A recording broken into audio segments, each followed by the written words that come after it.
वो श्रेष्ठता भक्ति से बड़ा श्रेष्ठ दुनिया में कुछ नहीं है, ईश्वर से बड़ा श्रेष्ठ दुनिया में कुछ नहीं है, और आपकी अपने हृदय की प्रसन्नता से श्रेष्ठ दुनिया में कुछ नहीं। ये तो इसको तो हमने बनाया। किम श्रेय शास्त्र सारस्य, शास्त्रों का सार क्या है? हम कथा सुनते हैं, भागवत सुनते हैं, रामायण सुनते हैं, गीता सुनते हैं, अनेक अनेक सत्संग सुनते हैं, इनका सार क्या है? अनेकों महात्माओं के द्वारा प्रवचन सुनते हैं, सार क्या है?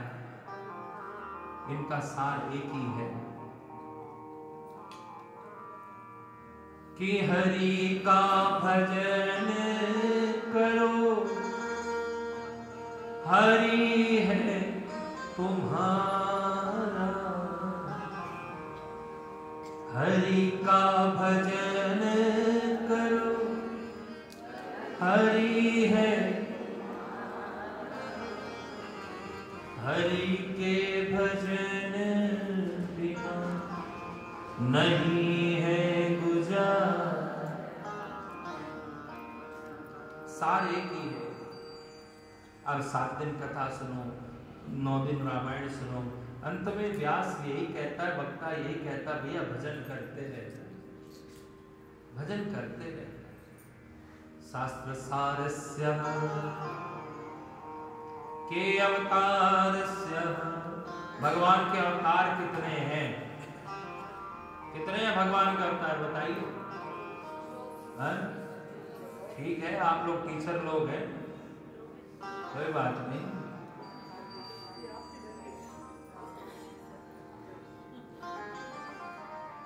कभी कभी हमें भी मौका दो टीचर बने, और मैं नहीं चाहता कि मेरे स्टूडेंट कमजोर रहे। कितने अवतार भगवान के? बोलो ना। हाँ, तो फिर बस यही तो है, 24 अवतार, 24 में 10 श्रेष्ठ अवतार, उस 10 में सर्वश्रेष्ठ 2 अवतार, एक राम का, दूसरे हमारे घनश्याम। लेकिन एक बात और समझिएगा, यहाँ पर आप लोगों के मन में भी होता होगा, जब कभी मंदिर जाते जल का लोटा लेकर गए, वहां जाकर शंकर जी को चढ़ाया, कार्तिक जी को चढ़ाया, गणेश जी को चढ़ाया, पार्वती जी को चढ़ाया, वो बाहर आए, बोलो हो नंदी बाबा रह गए, कल थोड़ा और बड़ा लोटा लेकर, थोड़ा सा माइंड कंफ्यूज है, थोड़ा सा स्थित नहीं है, थोड़ा सा विचलित हो जाता है। कभी लगता है कि मैं राम को भजन कर लूं, कभी मन कहता है कृष्ण को भजन कर लूं, कभी कहता है दुर्गा शक्ति को पूजा कर लूं, कभी थोड़ा सा विपरीत हो रहा है। इसलिए कहा किम श्रेय, श्रेष्ठ क्या है? कि अवतारस्य किम प्रयोजन, अवतार कितने हैं? एक बात सबसे बड़ी चीज यहां समझिएगा, भगवान के वेद ने 24 अवतार बताए, मानस तो और कुछ कहती है। मानस ने सिर्फ 24 अवतारों में नहीं समेटा परमात्मा को, बाबा ने तो इतना अच्छा दर्शन कराया। वो कहते हैं कि ईश्वर अंश जीव अभिनाशी, हर एक जीव ईश्वर का अंश है, हर एक जीव ईश्वर का अंश है। सिर्फ वो 24 अवतार ही भगवान नहीं है, बाबा की चौपाई सिद्धता देती है कि ईश्वर अंश जीव अभिनाशी, चेतन अमल सहज सुख। हर एक जीव ईश्वर का। अच्छा, आपके घर में बालक होता है तो किसी को समाचार कैसे देते? फोन करते बताते हो सामने वाले उसका क्या हुआ। आप ये नहीं कहते कि लड़का हुआ, आप ये कहते हैं कि कन्हैया आ गया, कान्हा आ गया ना। अगर कृष्ण में लालसा होते तो कृष्ण कहते, कोई राम को मानता कहता है जी राम जी आगे, राम लला आ गए ना। और कन्या आ गई तो परिचय देंगे, लक्ष्मी जी आ गई, अरे भगवती नवरात्रि में चल रहा होगा, अरे जी भगवती आ गई जी, है ना, कृष्ण प्रेमी बोले राधा रानी। तो मतलब भगवान के नाम से संबोधित करके हम परिचय देते हैं कि जब बालक आता है तो बोले राम आ गए, कृष्ण आ गए, राधा आ गई, लक्ष्मी जी आ गई, ऐसे परिचय देते हैं ना। क्योंकि हम भी जानते हैं कि जो ये अवतार लेकर आया है ना, ये साक्षात भगवान का ही रूप लेकर आया है। और लोग उन बच्चों का नाम राम भी रख देते हैं, कृष्ण भी रख देते हैं। वो बात अलग है कि आज राम रखा हुआ कल रावण बन जाए। वो बनता क्यों है? क्योंकि हम अपने बच्चों को, सबसे बड़ी चीज एक समझने की, हम अपने बच्चे को कार तो दे देते हैं लेकिन संस्कार नहीं दे पा रहे हैं। कार को दे देते हैं लेकिन संस्कार नहीं दे पा रहे हैं। अगर हमने संस्कार दे दिया ना, कार अपने आप बना देगा, कार अपने आप बना लेगा। जीवन में सीखना जरूरी है, समझना जरूरी है और मूल्यता जरूरी है। मूल्यता यानी कदर जरूरी है हर चीज को। आपको ऐसा नहीं कि जो चीज माता पिता धनाढ्य हैं और बच्चे को लो भाई लो पैसे लो खर्च करो, कोई बात नहीं, उससे होगा क्या? कोई बात नहीं, आपके धन में कोई कमी नहीं आएगी, भगवान ने दिया बहुत अच्छी बात, खर्च कराओ अच्छी बात, लेकिन उससे होगा ये कि उस धन की मूल्यता को वो समझेगा नहीं, उस मेहनत को नहीं समझेगा जो आपने किया है, उस परिश्रम को नहीं समझेगा, जो तपस्या आपने की है वो उसको नहीं समझेगा। ठीक है, ईश्वर ने दिया है, खर्च कर रहे हो, आपकी संपत्ति है, मेरा कोई हक नहीं बोलने का, खूब करो खूब लुटाओ, आपकी मर्जी, लेकिन बाद में माथा पकड़ के मत रोना, फिर उस पर से शिकायत करने मत जाना। यहां बैठाए हो एक आधार बनकर, तो यहां से कहते हुए मैं संकोच नहीं करूंगा।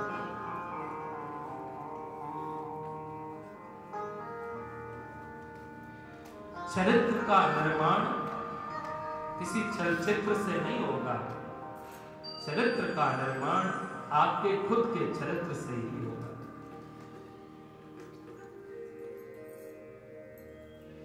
किम श्रेया शास्त्र सारस्य किम प्रयोजनम। आने का कारण क्या है? भगवान क्यों आते हैं? क्यों आते हैं भगवान? राम बनकर आए, रावण को मारा, कृष्ण बनकर आए, कंस इत्यादि राक्षसों को मारा, नरसिंह भगवान बनकर आए, हिरण्याक्ष भगवान बाढ़ा बनकर आए। यानी जब जब भगवान अवतार ले रहे हैं, राक्षसों को मारते हैं, धर्म की रक्षा करने के लिए। गीता कहती है कि यदा यदा हि धर्मस्य ग्लानिर्भवति भारत अभ्युत्थानं धर्मस्य तदात्मानं सृजाम्यहम्।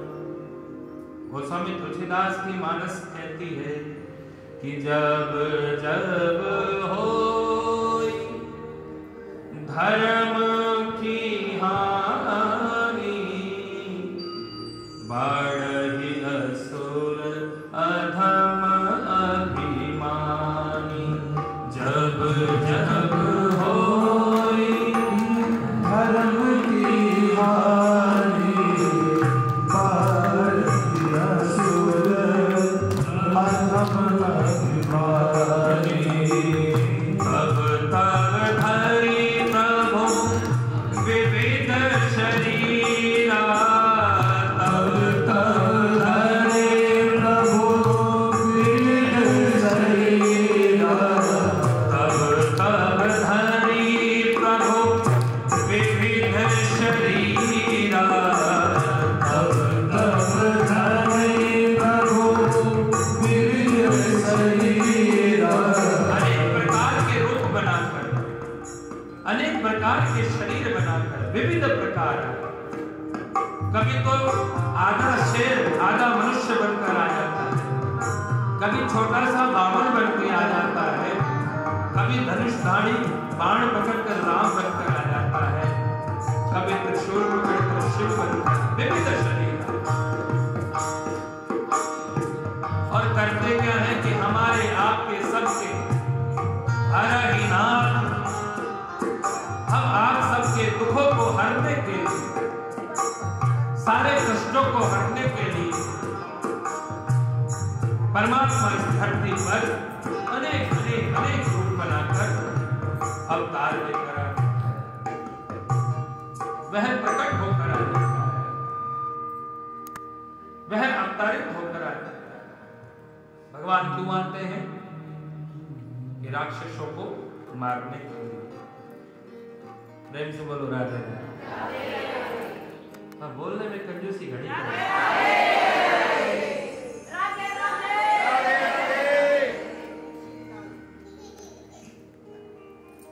सारे हथियार हमारे पास हैं, सब बुलवाते हैं। भगवान क्यों आते हैं?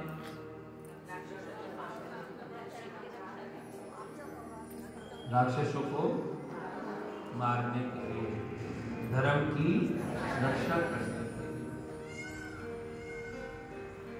आपको क्या सच में लगता है भगवान राक्षस मारना?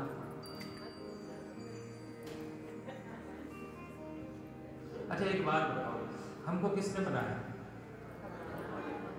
किसने बनाया? राक्षसों को किसने बनाया? उनको बोलो जब मारना है तो बनाने बंद करो, टेंशन खत्म। ना वो आए, ना ये समस्या पैदा हो, ना पाप बढ़े, ना तुम्हारे आने की नौकरी लगे। भगवान राक्षसों को मारने के लिए नहीं आते। अगर मान लो भगवान ने बना भी दिया और भगवान को उनको मारना भी पड़े, तो क्या आपको लगता है कि उनको यहां आना पड़ेगा मारने के लिए? वो अगर यूं चुटकी भी बजा दे तो रावण मर नहीं सकता है। भगवान राम आए, अगर रावण को मारना होता तो वहीं से अगर अयोध्या से ही एक बाण जब चला देते, रावण को जाकर नहीं लगता क्या? आपने देखा जब परशुराम जी आए थे, परशुराम जी जब आए तो जो बाण तान कर चलाया, पता नहीं कितने कितने चमत्कार भगवान श्री कृष्ण के राम के हम देखते हैं। तो क्या उनको मारने में तो मैं तो कहता हूँ यहाँ आने की जरूरत ही नहीं है। ऊपर से फूंक भी मार दे तो भी रावण कंस मर जाए। संभव है कि नहीं? ईश्वर कर सकते हैं कि नहीं? फिर क्यों आते? भगवान उन राक्षसों को मारने के लिए इस धरती पर नहीं आते, भगवान आप जैसे भक्तों को दर्शन देने के लिए धरती पर आते हैं। राक्षसों के लिए नहीं, आपके लिए भगवान आते हैं। अगर कंस को मारने के लिए कृष्ण आए होते तो कारागार में ही मार दिए जाते। कंस आता मारने के लिए, भगवान वही फूंक कर देते, मर जाता। लेकिन अगर ऐसे होता ना तो फिर भागवत सत्यनारायण की कथा की तरह होती, फिर 7 दिन का ये मेला लगाना नहीं पड़ता अमृतवाणी मंडल को, है ना? आप देखेंगे राक्षस तो आएंगे जाएंगे मरेंगे। मैं राक्षसों को मरने की कथा ज्यादा सुनाता भी नहीं। ये भक्तों का चरित्र है, यहाँ भक्ति है, यहाँ भक्तों के लिए है। इसलिए कृष्ण की लीला में हमेशा भक्ति का, गोपियों का भाव, ग्वालों का भाव, माँ यशोदा का भाव, कृष्ण की उदारता, उद्धव का संवाद, ये भक्ति चरित्र को सुनना चाहिए। ठीक है, भगवान आए, कंस मार दिया, रावण मार दिया, ठीक है। बोले ये ऐसा होता है जैसे कोई व्यक्ति अपने पुराने गांव को छोड़कर शहर में आकर बस गया। कोई व्यक्ति अपने पुराने गांव को छोड़कर शहर में आके बस गया और कभी कभी यदा कदा कई सालों बाद अपने गांव गया, उसको अपना घर याद आया, अरे यार ये भी मेरा घर था। उसकी जाकर साफ सफाई करा दी और वापस लौट कर आया। ऐसे ही जब भगवान आते हैं, आते तो आप जैसे भक्तों के लिए हैं। लगते हैं कि यहाँ कंस रावण जैसे कूड़े के ढेर पड़े हैं, इनको भी मैं साफ करता जाता हूँ। परमात्मा का अवतार हम सबके लिए है कि हमने आंगन नहीं बुहारा। जिस घर में साफ सफाई नहीं होती वहां मेहमान आकर भी खुश नहीं होता। तो मेरे प्रभु कैसे आएंगे? बुहारा मतलब झाड़ू लगाना, सफाई करना। और आंगन घर का आंगन नहीं, यहाँ इस मन रूपी आंगन की बात हो रही है कि हमने आंगन नहीं बुहारा, हमने आंगन नहीं बुहारा, तो कैसे आएंगे भगवान, कैसे आएंगे भगवान, कैसे आएंगे भगवान, कैसे आएंगे भगवान। हमने आंगन नहीं बुहारा, हमने आंगन नहीं बुहारा, हमने आंगन नहीं बुहारा, हमने आंगन नहीं बुहारा, कैसे आएंगे भगवान, कैसे आएंगे भगवान, कैसे आएंगे भगवान, कैसे आएंगे भगवान।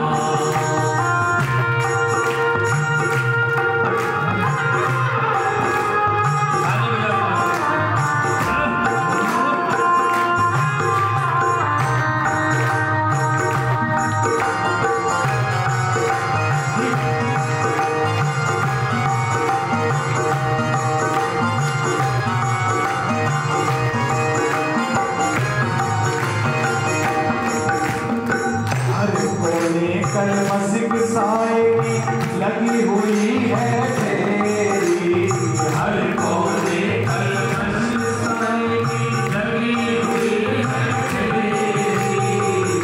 जितने मन यहाँ बैठे हैं, हर मन में हर कोने में इतनी ढेरी लगी है कालक की, कचरा भरा है प्यारे। हर कोने कलमसिक साए की लगी हुई है तेरी, हर कोने कलमसिक साए की लगी हुई है तेरी।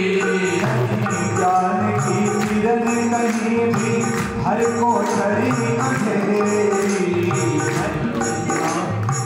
किरण कहीं भी हर कोठरी, आंगन चौबारा दियारा, चौबारा दियारा, आंगन चौबारा दियारा, आंगन चौबारा दियारा। कैसे आएंगे भगवान, कैसे आएंगे भगवान, कैसे आएंगे भगवान, कैसे आएंगे भगवान।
शब्दों में मैं भी कहने जा रहा हूँ क्या? अंतर के पट खोल देख लो, ईश्वर पास मिलेगा। अंतर के पट खोल देख लो, ईश्वर पास मिलेगा। अंतर के पट खोल देख लो, ईश्वर पास मिलेगा। अंतर के पट खोल देख लो, ईश्वर पास मिलेगा। हर प्राणी में ही परमेश्वर का आभास मिलेगा। हर प्राणी में ही परमेश्वर का आभास मिलेगा। सच्चे मन से नहीं पुकारा, सच्चे मन से नहीं पुकारा, सच्चे मन से नहीं पुकारा, सच्चे मन से नहीं पुकारा। तो कैसे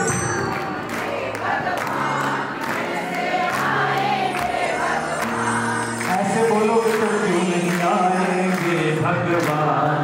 क्यों नहीं आएंगे भगवान? कैसे आएंगे भगवान, कैसे आएंगे भगवान। हमने आंगन नहीं बुहारा, आंगन नहीं बुहारा, और सच्चे मन से नहीं पुकारा, सच्चे मन से नहीं पुकारा। तो कैसे आएंगे भगवान? कैसे आएंगे भगवान? कैसे आएंगे भगवान, कैसे आएंगे भगवान।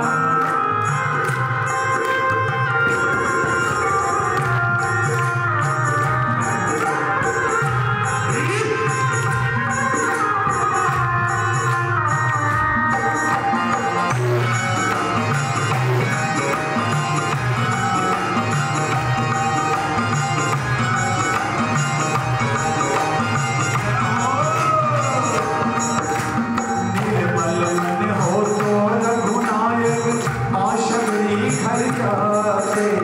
निर्मल मन हो तो रघुनायक माँ शबरी घर जाते। भागवत रामायण जी हमें जगह जगह पर पथ पथ पर संकेत देती हैं कि ऐसा नहीं कि प्रभु रूपवान को मिलते हैं। शबरी माँ को देखिए, उस गज को देखिए जो हाथी के रूप में था, उसे प्रभु मिले। ऐसा नहीं प्रभु सदियों की तपस्या के बाद मिलते हैं। ध्रुव भगत को सिर्फ 5 वर्ष की उम्र में प्रभु मिले। निर्मल मन हो तो रघुनायक माँ शबरी घर जाते। निर्मल मन हो तो रघुनायक माँ शबरी घर जाते। क्योंकि प्रभु स्वयं कह रहे हैं, निर्मल मन जन सो मोहि पावा। निर्मल मन जन सो मोहि पावा। मोहि कपट छल छेचना भावा। मोहि कपट छल छेचना भावा। निर्मल मन हो तो रघुनायक माँ शबरी घर जाते। निर्मल मन हो तो रघुनायक माँ शबरी घर जाते। श्याम सूर्य की बाह पकड़ते सांप दूर घर खाते। शाम सूर्य की बाह पकड़ के सागर डोर घर खाते। इस पर हमने नहीं विचारा, पर हमने नहीं विचारा, इस पर हमने नहीं विचारा। पर हमने नहीं विचारा। तो कैसे आएंगे भगवान? कैसे आएंगे भगवान? कैसे आएंगे भगवान, कैसे आएंगे भगवान। हमने आंगन नहीं बुहारा, आंगन नहीं बुहारा, और चंचल मन को